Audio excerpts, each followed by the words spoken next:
Check one.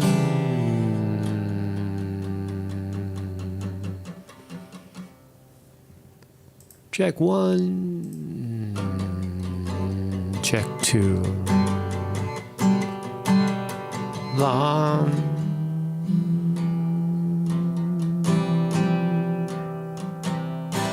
La la la la.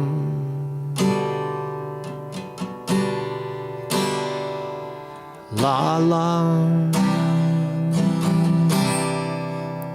La la la la. Long. Life.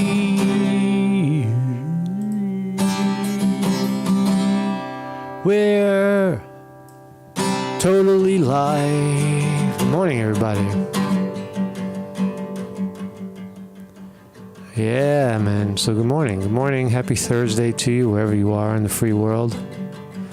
Today is June 6th in the year 2024.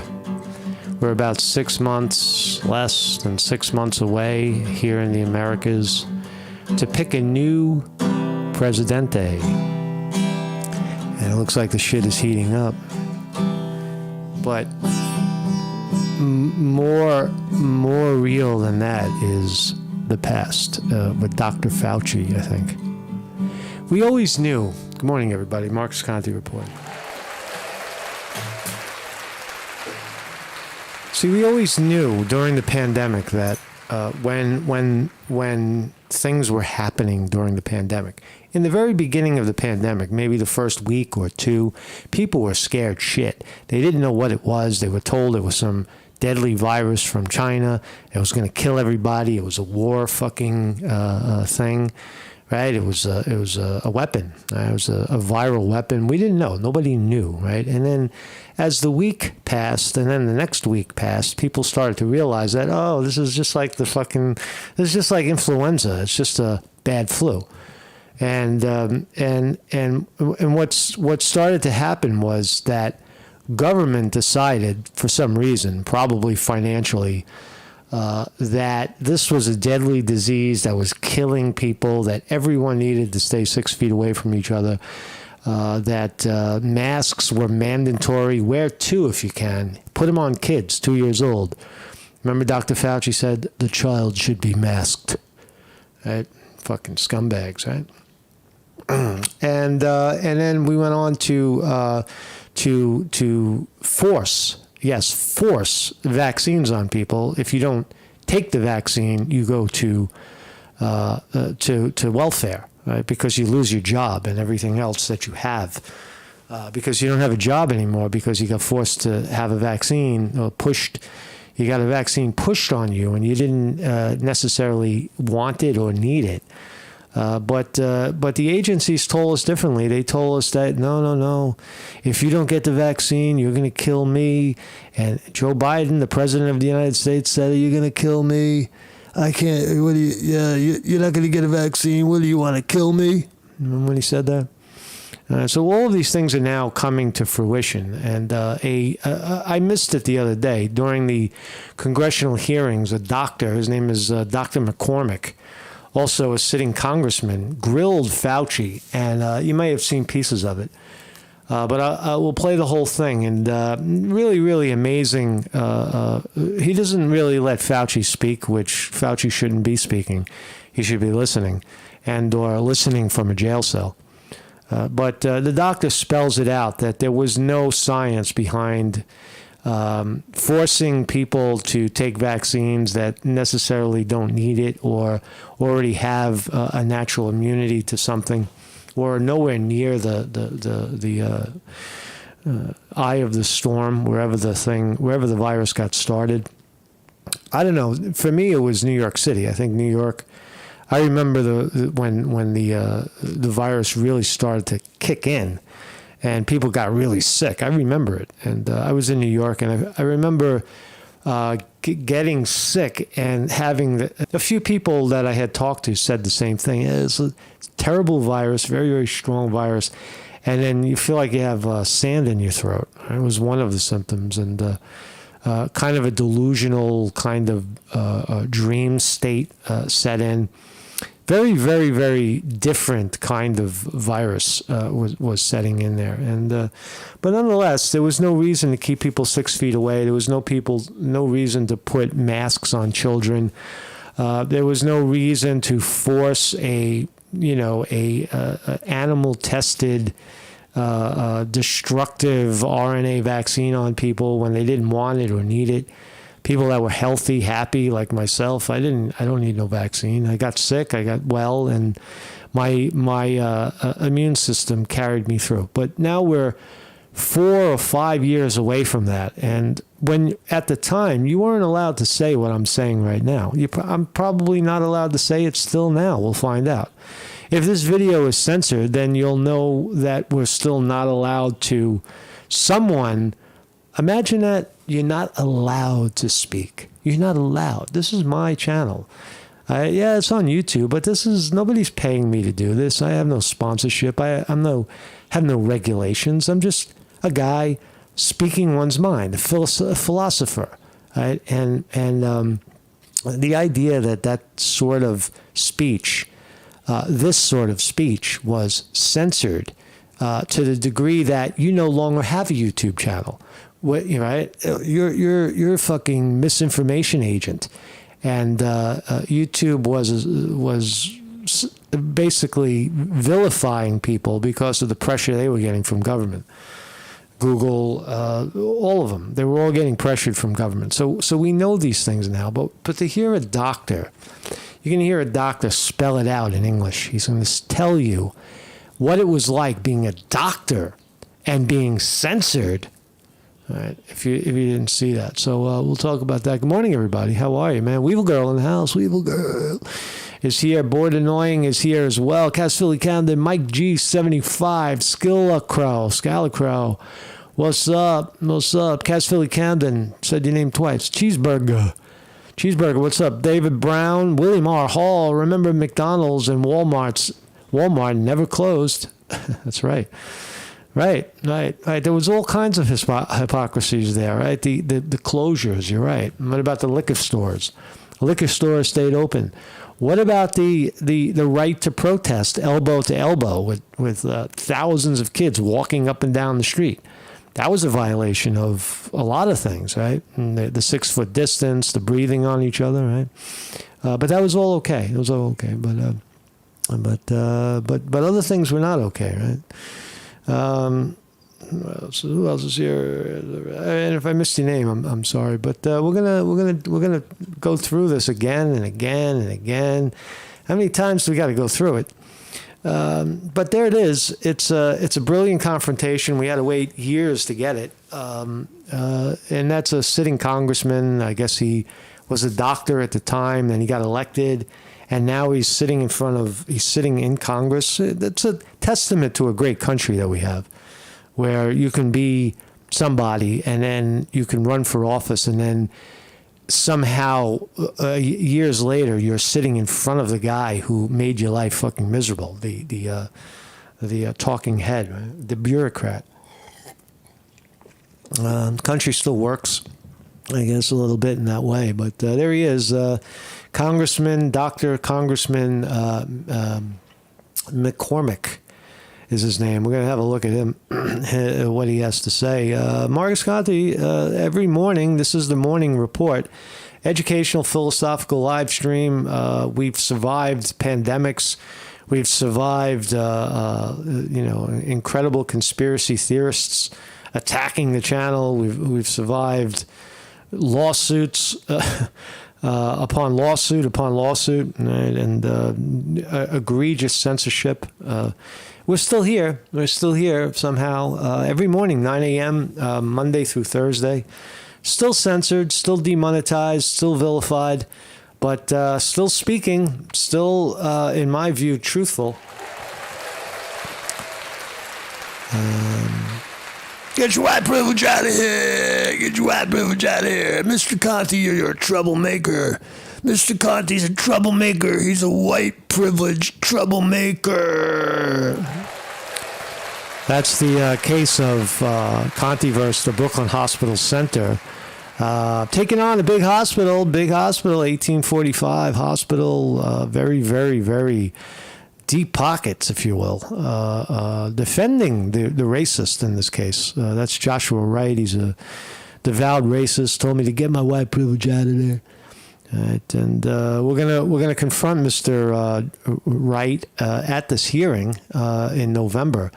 So I hope you all will join me. I'll keep updating as I get more. Let's start here. So, do you ever wonder if AI? There's a lot of worry out there that people will, actors and people inside a video will be replaced by AI.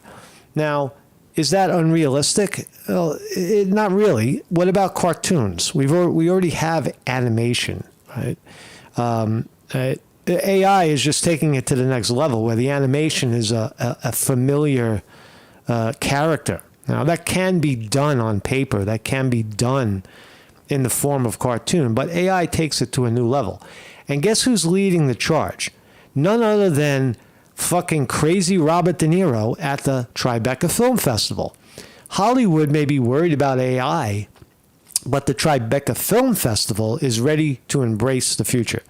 Now, I agree with this. I don't like anymore Mr. De Niro and his very bizarre rants, Trump derangement syndrome. He's suffering.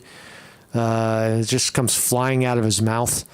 He's lost. He's 85 years old. He has no sense of up or down anymore.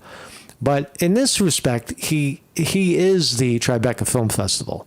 Don't kid yourself. There is no Tribeca Film Festival without the fucking guy that owns the building and lives upstairs, which is Robert De Niro in Tribeca, New York. Right? He is Tribeca. So they're going to allow AI in the form of video shorts. Now, if anybody would raise their hand and say that they would be against some sort of innovational short using AI, I don't know how I would agree with you. I think that, look, a video, no matter what's in it, however you did it, AI or absence of, if it's a good video and it's a good, entertaining thing to sit down and watch, there's no wrong that can become of that. Oh, it's too good. That's because they used AI. Bullshit. I feel the same way about sports, right? Barry Bonds hit 770 home runs, right? Over the fucking fence. 770 home runs in a lifetime, right? Blows away the nearest competition by like 50 home runs. And because he found a better way to train, shooting up steroids or whatever the fuck he was doing, he's disqualified from that. I fundamentally disagree with that. The athlete is the athlete. Whatever the athlete decides to do. Or the other girl, Richardson, what's her name? I forgot her first name. Richardson, the sprinter girl, right? Remember the she was a sprinter, and she would take a puff. She would do a little medical marijuana before the run, and she would fucking blow away the field, right? Who are we to tell them not to, engage in sports? But the point is that I think interfering in sports, interfering in movies is not right? If AI is the future, if the technology, yeah, and there he is. There's Robert De Niro. There's his Rosenthal Jewish partner in the Tribeca Film Festival, and so it makes sense too that since De Niro has lost his mind and is not really capable of acting in another play or movie, that he would go for AI, because they'll mutate him. They'll use his imagery in the movies, and he'll live forever, right? That's what he wants. Guys like him want. But AI is coming to the movies. Don't fucking hide, because it's coming. It's coming. So we have an election coming up. I'm getting a little bit of a freeze these days. I don't know what that is. I got to look into it. Trump campaign sends vetting paperwork to possible 2024 VPs, right? Who's Trump going to pick? Trump, the front runner in the Republican Party, gets to pick somebody to be his running mate. And people thought it would have been some of the people standing on the stage during the debate. Ron DeSantis, the other one, the woman, I forgot her name already. But not true, not true. On the short list, look at the names. Look at the names. It's Marco Rubio, DJ Vance, all R's, Tim Scott, Ellis Stenfanik, Stan Fanik. I don't know who that is. Brian Donalds, Doug Berman. He was the governor. I remember that guy, Doug Berman. Guy was old. My screen is sticking, so you got to bear with me. I don't know why I'm sticking here. I can't move. My arms are tied. Just got to wait till it cools off a second. Hold on. I hear my computer making a noise, too. We're stuck here. I'm sorry. Totally frozen. I'm frozen. I'm freezing. See what I'm doing here? I'm trying to move. I can't move. But I can talk. Oh, here we go. So those are some of the picks. Marco Rubio. Who else? This is Bergman. That guy's too old, man. You need a young face. Get rid of that guy. I'd rather look at Marco Rubio in the co-pilot seat, right? And Marco Rubio's a real player. I don't like his politics. I think he's dead wrong on South America and Cuba and fucking. He's a radical. But nonetheless, people know him. There he is. I like Tim Scott. I like he's obviously black, which to many people they look and see themselves in it. So you could win in a racist way, win the black vote by picking Tim Scott, but looking beyond that, I don't look at Tim Scott as a black guy. I look at him as a guy with like a good smile. He smiles. You see his gums. He laughs. He promotes Trump. He likes Trump. They're friends, right? That's the makings of a good VP, right? Just shut up and smile. Right? So I like this bag of shit. He's not old either. I think he's a Republican. I think that Tim Scott would have quite a bit of a appeal in America. And what does it say about the blacks? How do you call Trump a racist? He's not for you, and you got a black guy on the ticket. Right? That's what Biden did. Why is Kamala Harris on the ticket? Because she's black and a woman. Right? That's what Biden did, and that's really inescapable. A woman. He was looking for a woman to appoint a black woman to the Supreme Court. I don't care what her credentials are. She's black and a woman. But anyway, these are Trump's possible picks. We'll see what happens there. And put your pieces back in your pants for a moment, because there is a new sexually transmitted fungal infection, and it has been detected in New York City. First case in the United States. Somebody brought it in. New sex disease, sexually transmitted disease. Health experts are warning of new and highly contagious fungal strands after a New York City man in his 30s developed a sexually transmitted form of ringworm, first reported in the case in the United States. Healthcare providers should be aware. I'm not going to try to say the name. I'll try to say the name once. Tricrophoton mentgro.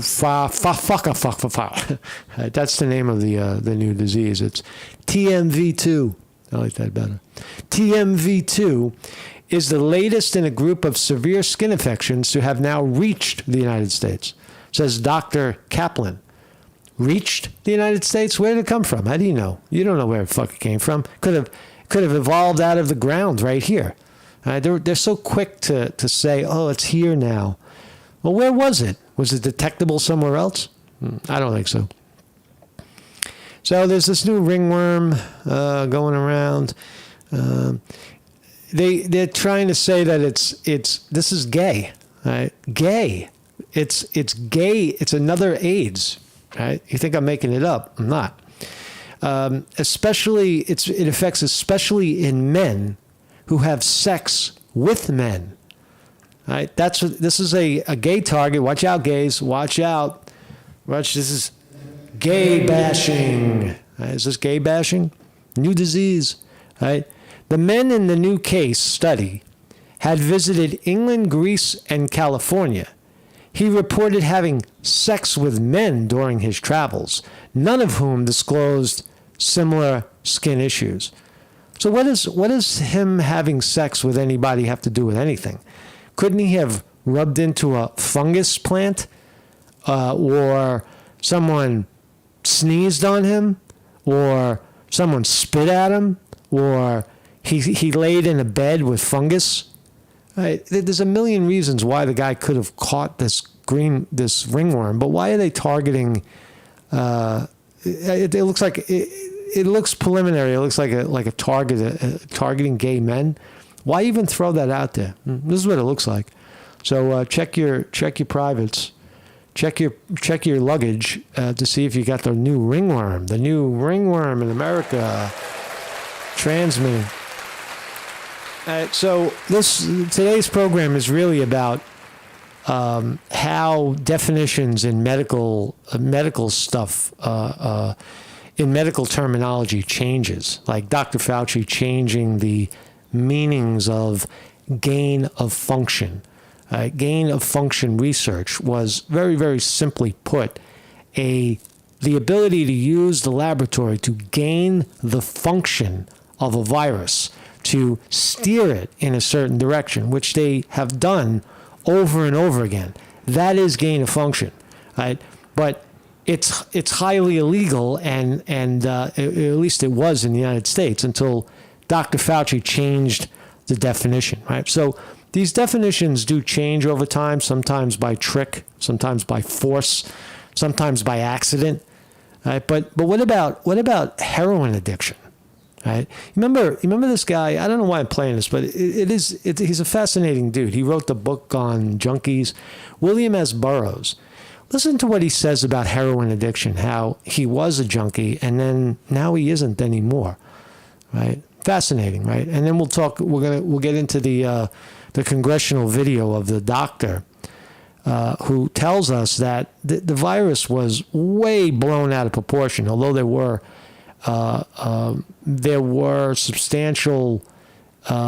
was reason to be afraid of it in the beginning, but as time went on, it was a big nothing burger. Let's listen to Mr. Burroughs on heroin addiction. See, a writer can profit from things that may be just unpleasant or boring to someone else because he uses those subsequently as material for writing. And I would say that the experience I had that's described in Junkie later led to my subsequent books like Naked Lunch. So I don't regret it. Incidentally, the damage to health is minimal. He says the damage. He's not a doctor, right? He doesn't have to be a doctor. He has firsthand experience being a junkie, a heroin addict, right? And he says that that it doesn't have any consequences. Is that what he just said? It doesn't have any consequences. Damage to health. The damage to health is minimal. Okay. No matter what. American Narcotics Department may say. Unless you're comparing it to the trank junkies down in Philadelphia, where they're sleeping in the street, they're getting shot at, they're getting poisoned, they're getting attacked while they sleep. All right, that's different, right? That's an element of addiction. Right? It's not an element of heroin. It's an element of societal rejection of people who consume it. Well, the damage to health from addiction is minimal. But it has done things to your soul.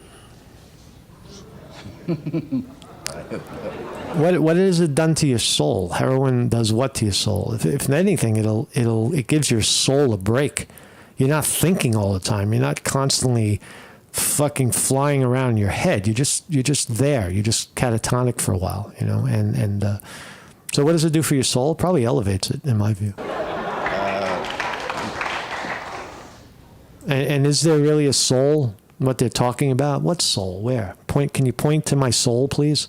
Can someone please? I'll stand up, and can someone come over and point to my soul?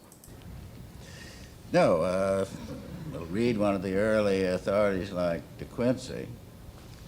For one thing, he would never live to be 72 unless he had taken opium because he had tuberculosis. Okay. And I think he would say the same as I say, that he didn't regret his experience with drugs. Well, you can He say... he didn't regret his experience with drugs, says William S. Burroughs. It's interesting, right? Because of the vilification, he should be a junkie for life. And I will not argue Once a junkie, always a junkie. whether the permanent damage to health is Once a pickle, never a cucumber again. You can never go back, where medical profession tells people.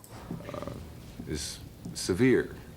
But talk for a moment about being on the bottom, if you would, about what happens to, why do junkies never bathe?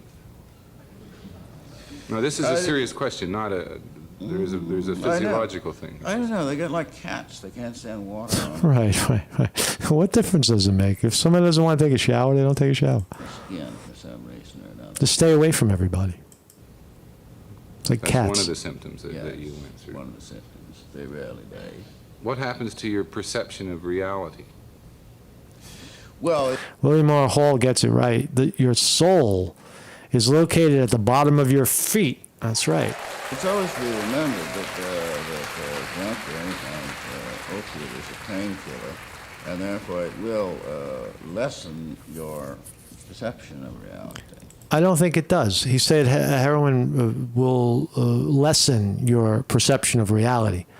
What is reality? Reality is whatever's happening in that moment. Hello? I just went zzz. Do you hear that? This wire's dead. Perception, I said to myself.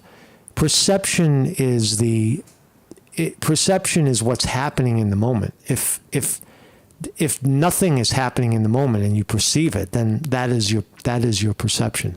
How would drugs lessen your perception of reality? I don't see that. If anything, it heightens it. Certainly, look at alcohol. Right? Look at do a test. Have two 18-year-olds sit down sober and then put a case of beer in front of them and watch what happens, right? You talk about spirit being elevated. In 10 minutes, they'll be screaming at each other. What happens to your sexual appetite? Practically non-existent. Yeah, but he's old, William Burroughs. That's not really true. Sex goes away with heroin. You see the point. You see how the terminologies change.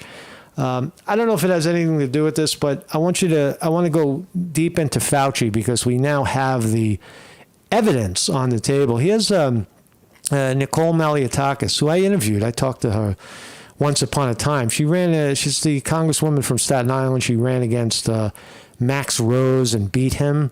Max Rose, I chased up and down the block 5 times. There's videos of that too. So I know these people. She's a hard-hitting Republican congresswoman from New York. And listen to the question she asks Fauci. Dr. Fauci, how much have you earned from royalties from pharmaceutical companies since the pandemic began in 2021? 0. That's the wrong question to ask. First of all, how much revenue have you gotten from these pharmaceuticals? That's not the right question to ask. Nobody hands you money. You've got to ask Fauci, how many shares of Johnson & Johnson do you have? How many shares of Pfizer do you have? Or Eli Lilly? Or Moderna?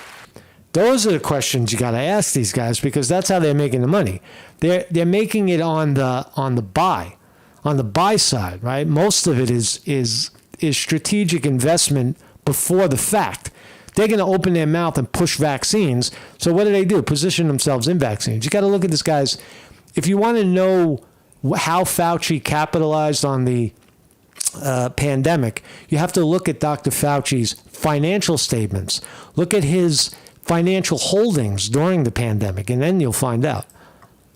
It says NIH scientists made $710 million in royalties from drug makers. That's really minimal. 710 million. I know we've heard this, and those monies were handed over to Big Pharma or whoever. But how did Fauci make his money?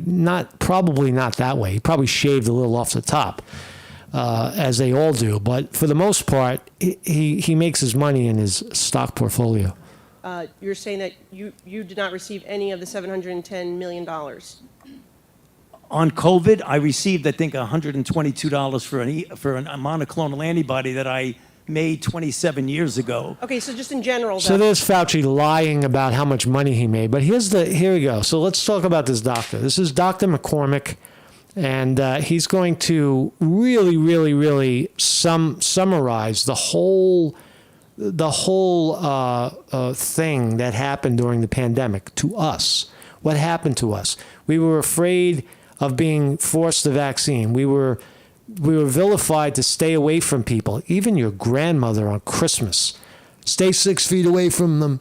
Put a mask on children, right? And on and on and on. Different crazy, right? Liquor stores can be open, but McDonald's can be open, but churches are closed. Right? They shut down churches. Right? So here's the guy. Here's Dr. McCormick. He's like an angel. He's come into the future to tell us what's going on. He has the floor, and he's going to tell us. Recognize Dr. McCormick for 5 minutes. Dr. McCormick. Thank you, Dr. Wenstrup, Chairman. It's been insinuated that politicians, only bloggers, only conspiracy theorists are disagreeing with you. I want to point out that I'm probably the only member of Congress that actually treated patients during the pandemic from the very beginning to the very end of the pandemic, during night shifts in the ER. Thousands of patients during that time. And in 2020, I was censored. My medical license was threatened because I disagreed with bureaucrats. What? A doctor was censored and his medical license was threatened? Now that isn't nice, right?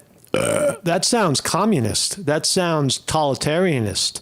That sounds like some fucking dictator is telling you what you can say and what you can't say. Right? Doesn't it sound like that? It certainly did at the time, and it still sounds like that. And it sounds wonderful to hear it exposed coming out of this doctor's mouth, because we all experienced it. I didn't lose any job per se, but I lost this channel for a year. Right? We weren't here for a year because of this bullshit. Right? Total bullshit. Literally taken off the internet as a person who is treating patients with leading edge technologies. I was taken off the internet. I was a guy who was running around exposing, fucking dead bodies in freezer trucks. Right? Equally as important. Developing theories, but doing my very best, but being censored by the United States government for the first time, stepping in and taking the place of medical professionals as the experts in healthcare. Right. Any dissent. Right. Doctors were, any dissent, what do you say? Surrounding COVID-19 treatments, mask mandates, and any public policy surrounding the pandemic was immediately labeled as anti-science. I Right. watched as public health officials and politicians told my patients what treatment options were best for them, regardless of their comorbidities or their medical history. Despite my education and my training and my experience, my opinions were relegated to conspiracy and misinformation by so-called healthcare experts who had never treated a patient throughout the entire pandemic. It's important what he's saying. It's important to have treated people. If you're a doctor is learning as they go along. They're scientists. They're treating people. That's why it's called the medical arts. And they see how the disease changes, how the pattern it has, the symptoms through age, different people getting hit with it. Right? The doctor is ground zero, right? And you have to let them figure it out, not have some jerk off bureaucrat like Andrew Cuomo in New York dictate who goes into the nursing homes. Remember when he put all the super sick people into nursing homes around the most vulnerable people in the world, the elderly, and stuck these sick people inside the nursing homes because he didn't know what to do with them? and killed, I don't know, a guesstimate 10,000 old people because of what Andrew Cuomo did. That's why he's not the mayor of New York anymore. He got kicked out for that reason, right? He refused to, but this is what happens when bureaucrats start making the decisions that a doctor makes in conjunction with you. You're the patient and the doctor. It's my health. It's not fucking your health. It's my health. And I get to make the decisions about my health. Even if it means I die tomorrow, it doesn't matter. It's my health. This has been a black eye on medicine and has highlighted why government should never insert itself in between patients and their healthcare providers.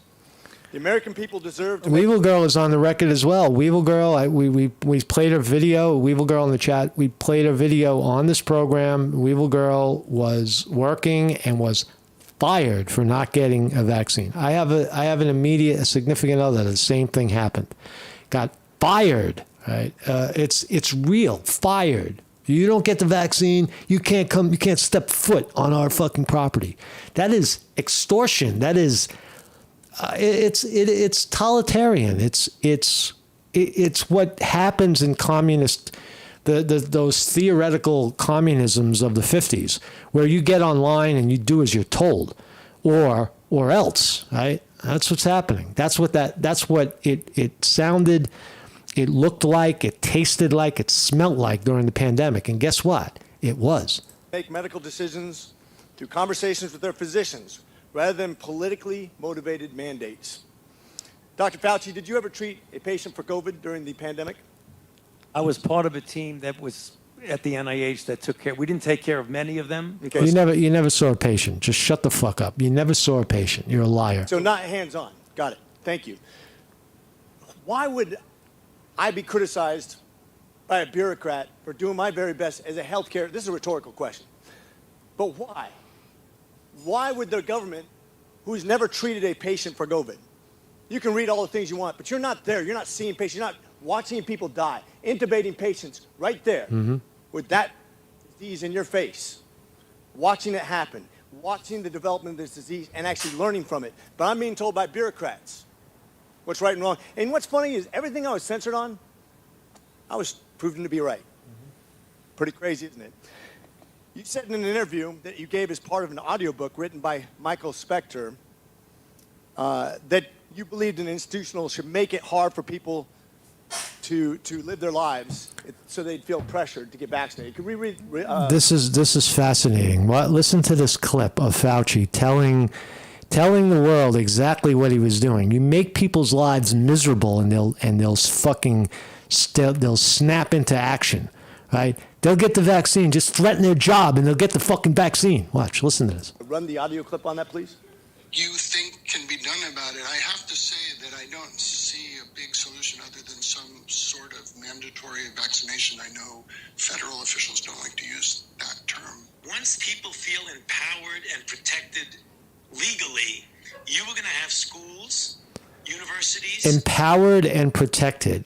Empowered, when Fauci empowered and protected government agencies to execute this thing, right? And then people fell in line. Listen to it again. Listen to it again. My medical license was threatened. Vaccinations. Hold on.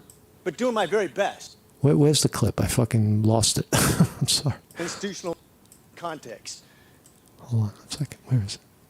We'll continue to have. I actually, similar to. Where's the fucking clip, man? I lost it. Hold on a second. My education and my training and my experience, my opinions were relegated to conspiracy and misinformation by so-called healthcare experts. I'll keep my hand off We've to never that. treated a patient throughout the entire pandemic. This has been a black eye on medicine and has highlighted why government should never insert itself in between patients and their healthcare providers. The American people deserve to make medical decisions through conversations with their physicians rather than politically motivated mandates.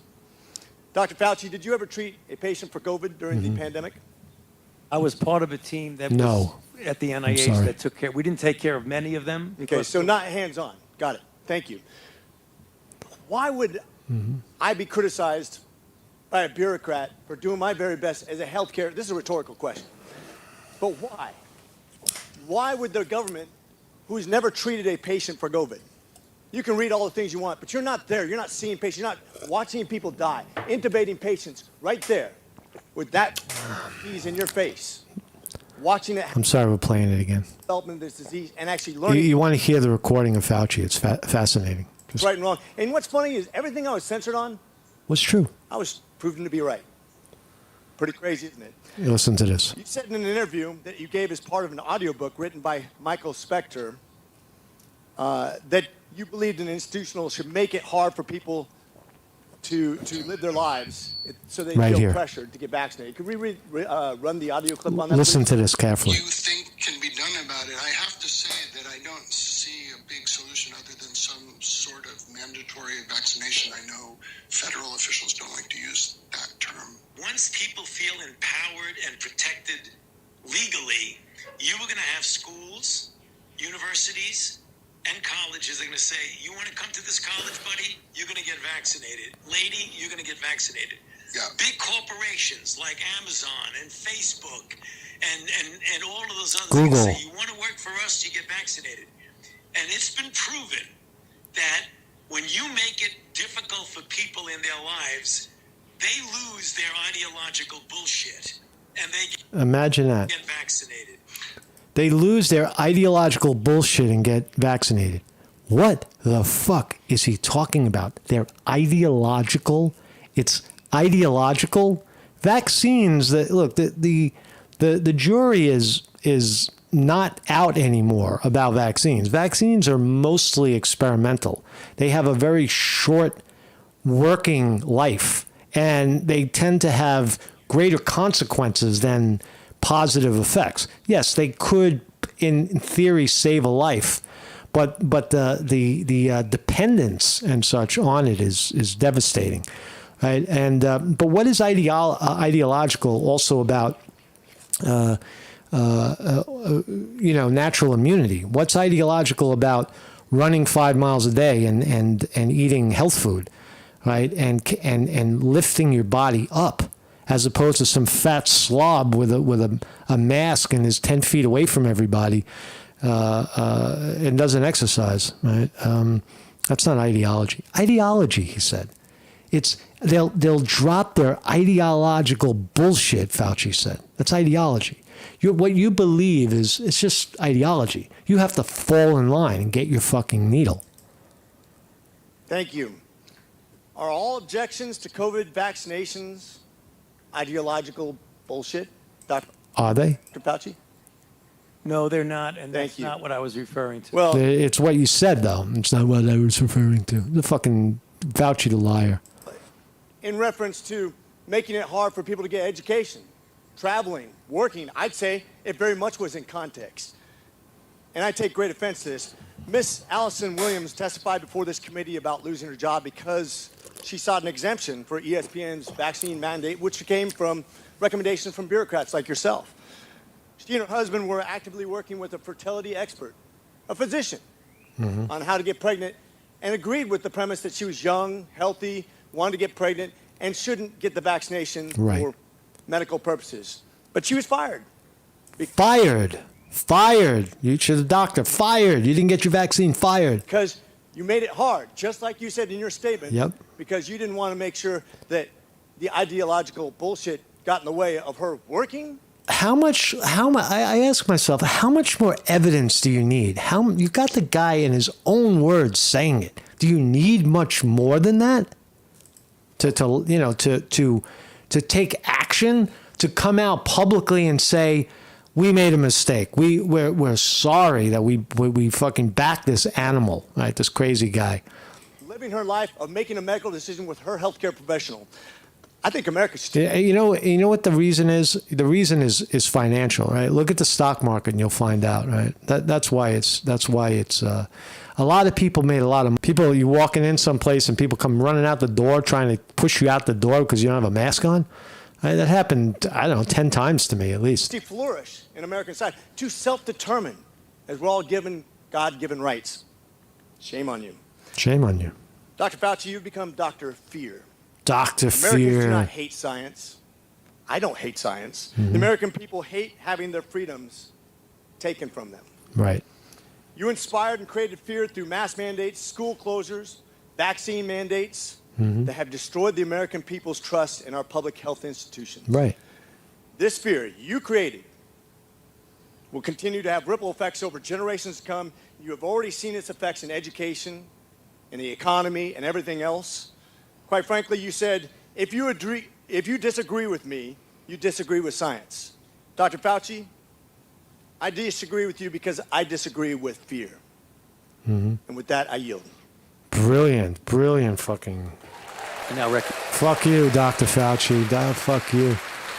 I'll leave you right here, right? So if it's, I'll leave you with Thich Nhat Hanh, the guru. Last time we spoke about home. Let's all go home now. We'll all go home. We've seen the craziness in the world, and now Thich Nhat Hanh, Ty is going to take us home. I'll see you guys next weekend, and I'll see you on Monday.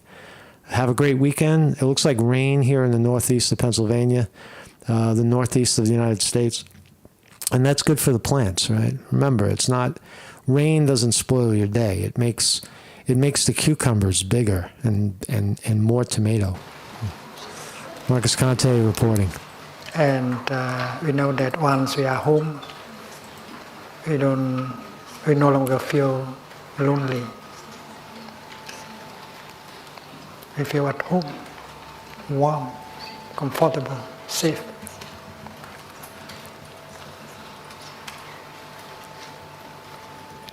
Fulfilled. So home is a place where loneliness disappears. But where is home? And the Buddha said it very clearly that home is in us, and there is an island that you have to go back to, the island of self. And this is a practice, not a theory. Loneliness is the ill being of our time. We feel very lonely, even if we are surrounded by many people. We are lonely together.